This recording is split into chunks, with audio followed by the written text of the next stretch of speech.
Welcome back to the news at 10. Let's quickly cross over to our Abuja studios with Mark Ogun Yusuf. Oh, thank you, Gimba. Activities at the various ministries and agencies of the federal government in Abuja remain grounded as industrial action embarked upon by organized labor entered day 2. Nurses, midwives and other healthcare professionals belonging to the Medical and Health Workers Union are also not working, just as public schools remain closed in the nation's capital city, Abuja. Public workers are enforcing a warning industrial action handed down by the Nigeria Labour Congress and the Trade Union Congress on Thursday, September the 27th. The Federal Secretariat in Abuja remained deserted. It's day 2 of the warning strike embarked upon by the Nigeria Labour Congress (NLC) and the Trade Union Congress (TUC). The entrance to the main complex of the Federal Secretariat, which hosts several ministries of the federal government, including the Ministry of Labour and Employment, Ministry of Education, and the Ministry of Health, remain under lock and key as workers obey the directives from the organized labor to stay at home. For some of these workers, there is no alternative to the strike at this time. Right now, the government has delayed the matter, and that is what warranted the strike. For workers to respond, the federal government should come in. They should not delay, because once they delay, the economy of the country delay. We suffer it at most. The public schools remain shut. At the National Hospital in Abuja, cameras are not allowed to shoot, but health workers belonging to the Medical and Health Workers Union, which include nurses and midwives, have also downed tools. The Deputy President of the NLC is accusing the federal government of paying lip service to the welfare of workers. In the first instance, you play politics with everything, including minimum wage. I have never seen in the history of the existence of a nation where the president of a country will inaugurate a committee, and after the inauguration ceremony, everybody goes to bed. This is avoidable, quite avoidable. 14 days ultimatum was given. Why did they not call labor within the 14 days?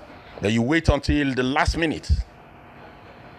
The last minute you call and then say, I pretend as if you are doing something. Nigerians know that labor has been patient.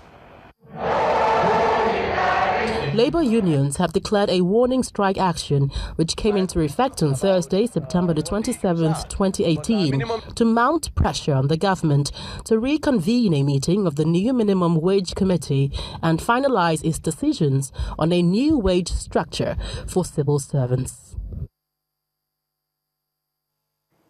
Meanwhile, across the rest of the country, civil servants are still complying with the stay-at-home directive. The workers are demanding for an upward review of the minimum wage from 18,000 naira to 56,000 naira. Leaders of the Nigeria Labour Congress and the Trade Union Congress today disrupted flight operations at the General Aviation Terminal of the Murtala Mohammed Airport in Lagos. Well, the presidency has given the assurance that it's taken every step necessary to get the labor unions in the country to call off their strike following an earlier meeting at which the government accepted their demand to reconvene the tripartite committee on the proposed new national minimum wage. A statement by the president's media aide explains that the meeting between the labor leadership and the representatives of the employers of labor is now scheduled to reconvene on Thursday, October the 4th. The statement adds that invitation letters have since been dispatched to all the participants ahead of the meeting.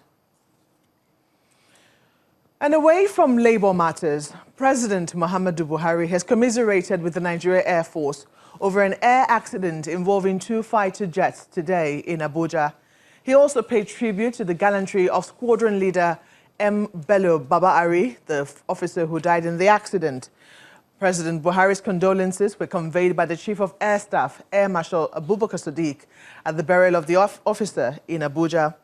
Representatives of the president also visited the 2 other officers, Squadron Leader Abatuba and Flight Lieutenant Ambi, in the hospital to wish them a quick recovery. Meanwhile, the Nigeria Air Force has launched a probe into the cause of the mid-air collision involving 2 of its fighter jets on rehearsal for air display during the independence anniversary on October the 1st. And that's all from Abuja. It's back to you, Gimba, in Lagos. Many thanks indeed, Mark, for those stories. More on natural disasters now, and no fewer than 2 persons have been killed and over 2,000, including children and pregnant mothers, have been displaced by flood in 3 communities in Enugu State. The situation follows 2 weeks of consistent heavy rains, which has submerged farm settlements and washed away over 3,000 hectares of rice farms and other valuable crops. The displaced persons are calling on the federal and state governments for intervention. This is what is left of Ogurugu, Iga and Ojo communities. And here are the victims of the flooding in Uzuwani local government area of Enugu State. They are taking shelter on this dry land where every man is holding on to what is left of his belongings. Their farms and homes have been submerged. With a long stare in space and expression of hopelessness, they describe what has happened to them as a total shutdown of their life support. Flood has washed off my rice farm. We are hungry and certainly will, because our only source of livelihood is taken away. I need help. All of us here are in dire need. The state's deputy governor and officials of the state's emergency management agency, the Ministry of Health and the World Health Organization are here to assess the level of damage. We heard what flood did to our people, the people of these communities, and we are here to commiserate with you all. It is the duty of government to alleviate the people's suffering, and we pledge to support you all the way. It is the duty of the government to alleviate the suffering of the masses. The team visits 2 other affected communities with relief materials and food items. Now, whenever flood occurs, you have contamination, feces, drinking water, they mix up. So we have oral rehydration salts for people who develop diarrhea. We have antibiotics for people that have been infected by this fecal contamination. We're calling on the federal government, especially the National Emergency Management Agency, and also some international organizations like the UNICEF and also the World Health Organization, to support what the state is doing presently in this community so as to bring succor to these displaced persons. As these displaced persons continue to enjoy the temporary shelter from government, they are hopeful that the promises of the state and federal government will be matched with actions as they look forward to resuming with their normal lives. To some company news now. Team Banga is the winner of the 2018 Hydro Trophy, a yearly competition organized by Unilever and sponsored by its Omo brand in Lagos. This is the 7th edition, and Unilever, manufacturers of Omo and other cleaning and grooming products, says that this competition, which is held in Lagos, has been particularly stimulating. At the end of an intense 2-month competition in which about 2,000 undergraduates across Nigerian universities made presentations, 6 teams, each consisting of 3 people, have emerged as finalists. The teams go head-to-head before a panel of judges with their ideas, all of which revolve around business strategies for Omo. During this bootcamp, we teach them talent hunt, hygiene where they get to wash hands, recycling where they create bags and lots of stuff. When their bed sheets and their nightgowns have been washed with this product to protect them from mosquitoes, even when they sleep, so that they will be able to wake up healthy in the next morning and continue their play. There's a bit of entertainment while the judges step aside to deliberate. The results are out at last. It's not easy. And the winner of the 2018 Unilever Idea Trophy is Team Banga.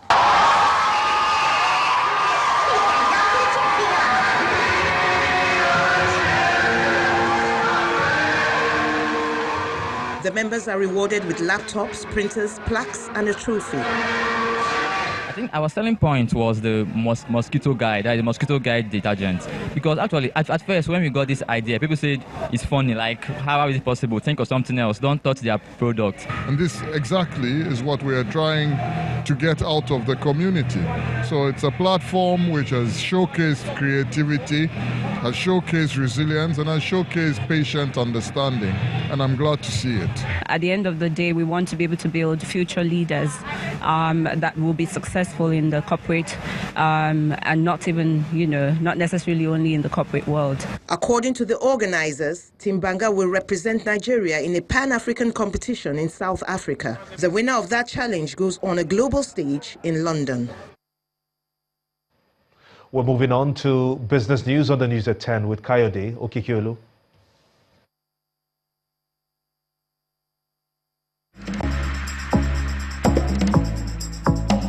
You First.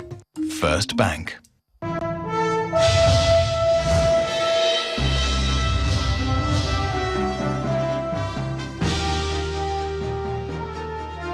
Thank you, Gimba. And now to business news. Oil prices were up today as U.S. sanctions on Tehran narrowed Iranian crude exports, leading to tightening in supplies for other producers. Global crude oil benchmark Brent rose 86 cents at $82.58 per barrel, touching 4-year highs. In a similar trend, U.S. light crude added $1.03 at $73.15 a barrel, rising above the $73 level for the first time since July. In the meantime, some Nigerian crude were cleared on Friday, leaving an overhang of around 15 October loading cargoes in a slim pot activity. And elsewhere, the equity market ended this trading week higher today, gaining about 0.01% to halt a downtrend of 2 consecutive sessions.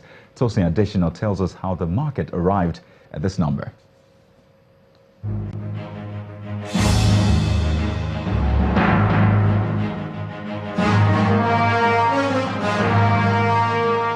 Hello and welcome to the Stock Market Report.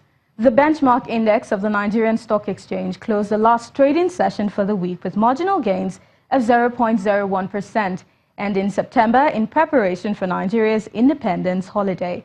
The sectoral performance was mixed as the positive outing on the Cement Company of Northern Nigeria and Seplat favored the industrial sector as well as the oil and gas segments respectively. Performance on the price chart was balanced by equal standing of 22 gainers, led by CCNN, Okomu Oil and Union Diagnostics, to the same number of losers from UACN, WAPIC and NACO. Transactions on UBA and Guarantee Trust Bank left the activity level at 184.53 million units of shares, traded on Friday in over 2,269 deals. That's the Stock Market Report. I am Tosin Additional.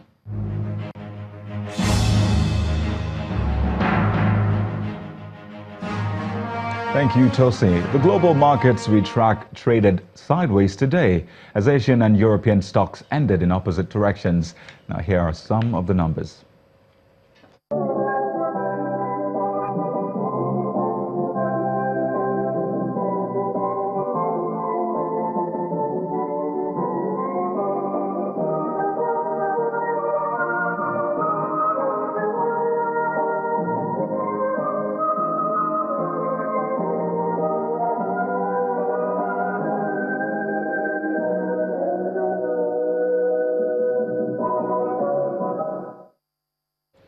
And that's business news for tonight. Thank you for watching. I am Kayode Okikiolu. The news at 10 continues with Kimba.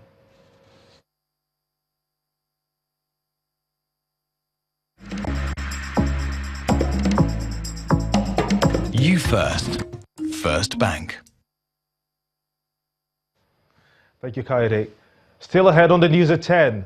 The Tigress of Nigeria bow out of the 2018 FIBA Women's World Cup after a 71-40 points loss to favourite United States of America in the quarterfinals. That's the sports news. Stay with us.